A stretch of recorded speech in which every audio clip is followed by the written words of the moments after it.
xamante ne mu ngi woon partout à Rufisque am des militants à l'est au nord et à l'ouest mu préféré tànn ma ñëw ànd ak man pour ñu dem ci combat boobu donc El Hadj ñu ngi lay nuyu ndax tey ñoo oote woon réunion bi pour informer militants yi informer leen ci fi ñu jëm ak enjeu yi mu am ak suñu coalition nu mu tudd mu nekk coalition de l'espoir coalition boo xam ne dafay dundal yaakaar muy coalition bi nga xam ne de l'espoir tudd taxawu sa gox donc tey dañ ñëwoon tey pour informer militants yi nekk à l'est donc yow tu es mon frère. maa ngi nuyu ñëpp ku ci nekk sa tur ak sa sant Doudou bon maa ngi lay nuyu bu baax a baax di wax ne que tey sama teewaay fii c'est juste pour ñëw firndeel et puis dëggal aussi li nit ñi doon laam-laamee tey mooy que El Hadj Fall Makati day liggéey ak Doudou Maïssa ou pas donc tey à partir d'aujourd'hui waaye man El Hadj Fall Makati ak képp ku ma àndal ak ñeneen aussi parce que ñeneen dinañ ñëw voilà parce que xam nga dañu nekk ci ay élections yoo xamante ne man dama koy wax parce que ñun ñëpp ku ñu xam ne Macky Sall lañ gëm muy Doudou muy man muy bépp leader bëri na ñoo xamante ne tey lépp lu ñu def ci parti bi. te qualité yi nga xamante ne maître Mbaye Seck amoon na ko soo ñëwee da koy gis ci Doudou Maïssa am na fulla am na fayda am na fit ñi mel ne fi mu jëm yéen nag ni mu ko waxee sànq yéen a ko may doole kon donc doole jooju nañ ko gën a wane li si kanam pour bañ a guddal jox ko les moyens yi nga xamante ne dina mën a jàmmarloo ak gars yi suñu carte la ñu am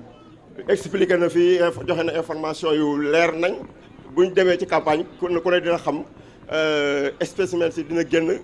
ñëpp xam ni couleur parti bi nii la coalition bi mu yor l'espoir taxaw sa gox. mën naa gàtt Doudou yow du yaa choisir pour dem pour xëccoo mairie bi jeune u Tëngéej ñoo la choisir pour nga jël mairie bi Doudou da ngay fàtte sa bopp ngir askan wi ñun kooku lañu soxla jeune u Tëngéej barka rasulullah ñoo la choisir. ñun xaaruñu ay directives yu jógee au niveau national dañuy jël suñu responsabilité te loolu la ñu def fii à l'est tout la benn bokk yaakaar génn ànd ak Doudou Maïssa fekk ci coalition bi parce que dañu ko gëm nañu nag élection yi nga xam ne si la ñu jëm élection jeunes yi la jeunes yi ñoo ko moom il est jeune kon nag il est temps ñu taxaw dëggal suñu bopp jël mbir yi jël ko jox ko jeunes yi ñu liggéey Tëngéej li ñu soxla ci Tëngéej ci ñoom lañ ko gis. Doudou ay gaynde nga yoroo ay tapet yoroo ay muus barka rasulaay bañ dara ànd ak yow ba léegi masuñu daw ñaar dërëm saala yaay ndeer ñun fukk yóbbuñu kon xamal mbir mi lan la nañ ko wax ta dee jéem a jóg liggéey si biir terrain bii dem si góor yi wax ak ñoom bàyyi super coof baa ngi nii de amul ragal xale yëpp ko nopp barka rasulaay boo leen waxee ñu ne Doudou jeune la Doudou dafa gëm boppam. Tëngéej rek ngay xaaroo kenn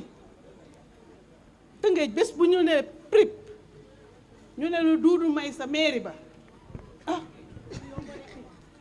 le lendemain ngay commencer di tracer di wax nit ñi kaay leen ngeen jël seen ay pikk ak seen peel ngeen xam fi ngeen di aw yow say nit ñoo lay wan ñoo yaa leen di wan yoon wi ne leen kaay leen taxaw fii laa bëgg ngeen defaral ma ko fii ak fii laa bëgg ngeen defaral ma ko xam nga li metti ci Tëngéej xam nga fi muy nàcce te bu boobaa di nga ko arrêté. ñuy ñaan tamit képp ki nga xamante ne yaa ngi engagé wu di ànd ak Doudou Maïssa Wade nga dëggal sa bopp gëm sa bopp bul ànd ak moom ci nii tàccu rek Doudou defal na ma lii parce que Doudou mii dafa liggéey di faj soxlaam ñun tamit ñuy liggéey di faj suñu soxla ànd ñoo moom parce que xaalis la. dañoo nekk di toog suñuy xëy yi di xëy fajar comme ni mu koy defee keneen di ko defee noonu ñu gëm suñu bopp nag bu bés baa incha allahu rabbi ñu ñëw jël carte yi jox ko Doudou Maïssa Wade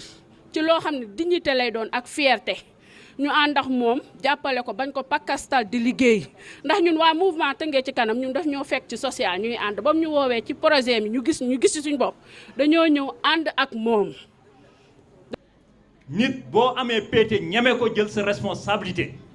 et puis sax am na nooy mel ci sa gox ñëpp xam ne nitu Doudou Maïssa nga beneen candidat du osé di la seet ça dépend nag ci li ngay mel ci sa gox surtout jigéen ñi yéen a tax ñuy wax